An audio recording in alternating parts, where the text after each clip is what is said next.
Welcome back to another lesson with me, Mr. B. In this lesson, we're going to look at how students connected their topic of naturalism to the popular comic and TV show, The Walking Dead.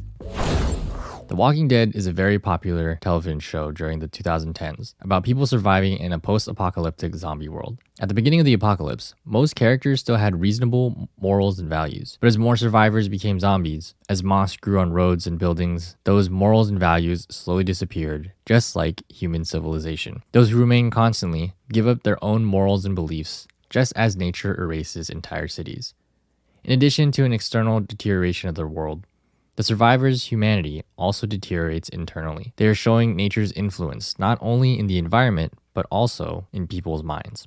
So of course we know that there's definitely more to The Walking Dead than just it being a post-apocalyptic zombie world. This person is definitely hinting towards environmental factors and talking about naturalism in terms of nature and external factors deteriorating the world and the characters specifically, which kind of is a good segue into how this person is going to target Darwinism, which is shown in the next step right over here. The show is heavily influenced by naturalism, as nature significantly affects the story. It shows that in extreme cases, only the survival of the fittest, or Darwinist concept, matters in the real world. It was making them no more human than the zombies in the end. Perhaps a cautionary tale to what could happen if people in society lived today just for the sake of it, without pleasure, ambition, or sense of community.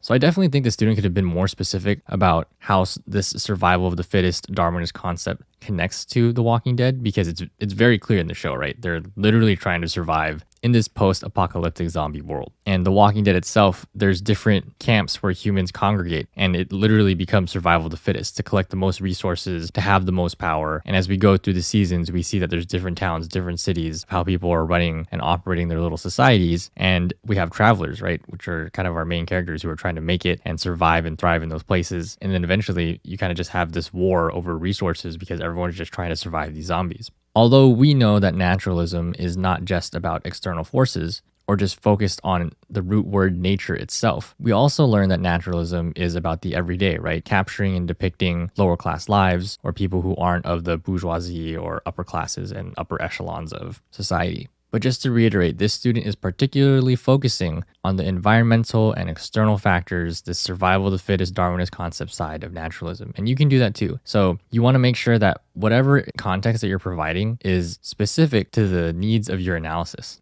As this student isn't talking about the everyday, the documentation of middle, lower class citizens, this student decided to focus specifically on how environmental factors or external factors affect the lives of humans and how nature itself embodies this survival of the fittest mentality, especially in a show like The Walking Dead. So let's take a look at the other example of the student who talked about modernism and Stephen Hawking. So this student dives a little deeper into explaining Stephen Hawking's work in relation to modernism. Stephen Hawking's work has been influenced by modernism because his ideas were inspired by Albert Einstein and Karl Popper's scientific theories. These physicists and philosophers went beyond and created their own theories even though people disagreed with their ideas. Although modernism wasn't during Hawking's discovery, modernist ideas still influenced him and many other scientists today.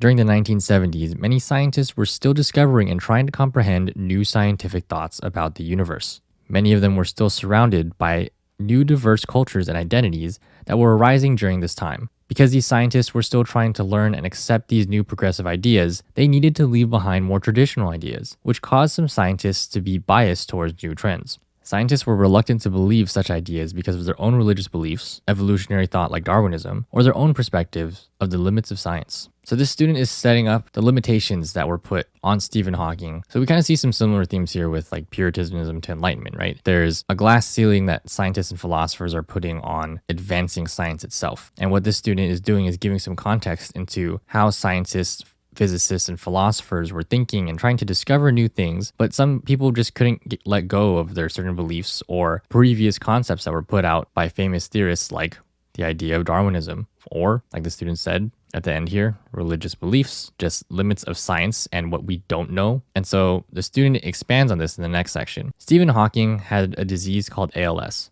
which drastically changed his looks and limited his physical abilities. Perhaps some scientists saw his disease as a liability to his theories and thought of him as unprofessional or insane, their own perspectives of the limits of science. However, because of the modernism era, some scientists gave Hawking's ideas a chance, which led to the idea of giving anyone a chance. Accepting minorities in new forms of art and writing has allowed our society to evolve in a more welcoming community. So this student in particular decided to really run with the way that modernism pushes boundaries. What we've learned about in the Norton Anthology of American Literature, we've noticed that it talks about gender, talks about race, talks about sexuality, with psychoanalysis or double consciousness, but it never really talked about able-bodied. And this student is drawing on that marginalized community as well as they expand on who Stephen Hawking is and how his ideas around black hole theories or any form of science and math were discriminated against just because of the disease that he developed. And if you don't know who Stephen Hawking is, he's one of the most brilliant minds and that pushed the boundaries of math and science itself. And what I appreciate is how this student is drawing on a way that modernism pushes boundaries for anyone that's marginalized. So to kind of wrap this up, my final thoughts on these two examples is that though both students provided a decent amount of context, they could have been a little bit more specific. This student in particular could have been a little more specific with the summary instead of just kind of leaving it at it's a post-apocalyptic world. They could have drawn more connections to this survival of the fittest idea and really set it up a little better instead of kind of giving some generalization of how moss grew on roads and buildings, and really emphasized this latter part here and where they talk about the external factors that affect the minds of the characters, and provided an instance where they talk about the essentially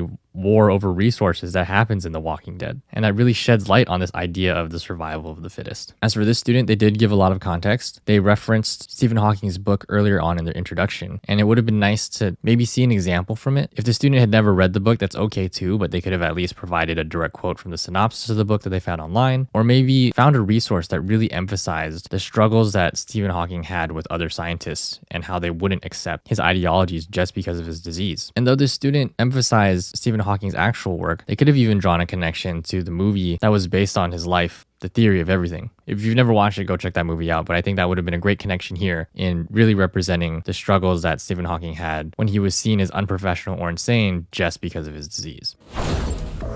I hope looking at the student examples gave you a better picture of how to structure your real-world example. If you still have questions, try asking 3 people before asking me. Thanks for tuning in, and I'll see you in the next one. Peace.